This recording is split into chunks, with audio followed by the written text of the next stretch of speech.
Let's talk about the difference between nightmares and night terrors because a lot of people confuse these two things, and they're actually very different when you know what to look out for.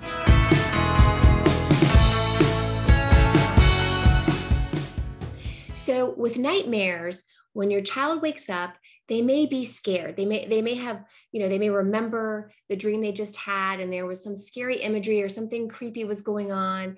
And so they might wake up crying. They might come into your room and they might be mumbling about something that happened in the dream, or they may just appear very upset. But once you give them a hug, once you scoop them up and give them some reassurance that, that they're safe and everything's okay, they typically are able to calm down. So with the nightmare, it can cause them to actually wake up and come find you to get some comfort and be reassured that everything is fine. Now with the night terror, it actually looks totally different. So with a night terror, your child might wake up and be screaming or yelling, maybe even yelling words like no or stop. It probably sounds really scary if you've ever experienced this. And the creepiest thing is if you go into your child's room, you'll realize right away that they're actually not awake. Even though they're saying like, no, stop, I don't want to, or something like that, they're actually not awake.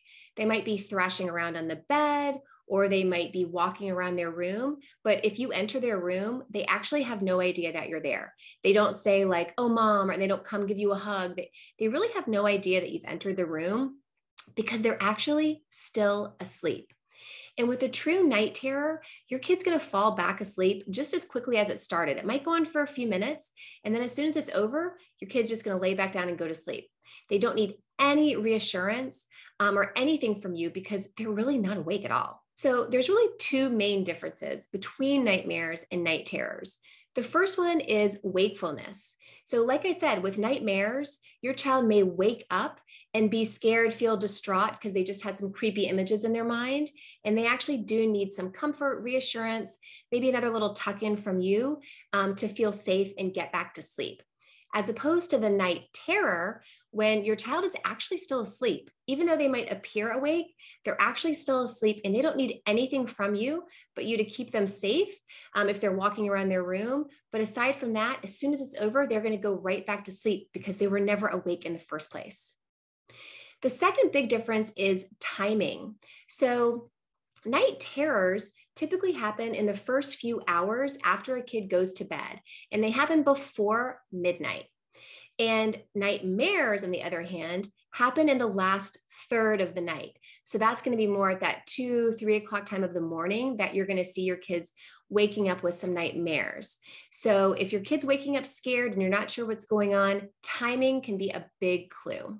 Now, there is another reason why your child may be waking up in the middle of the night. It's actually the most common reason. So one reason is night terrors, which is pretty rare. They happen in like 3 to 6% of kids.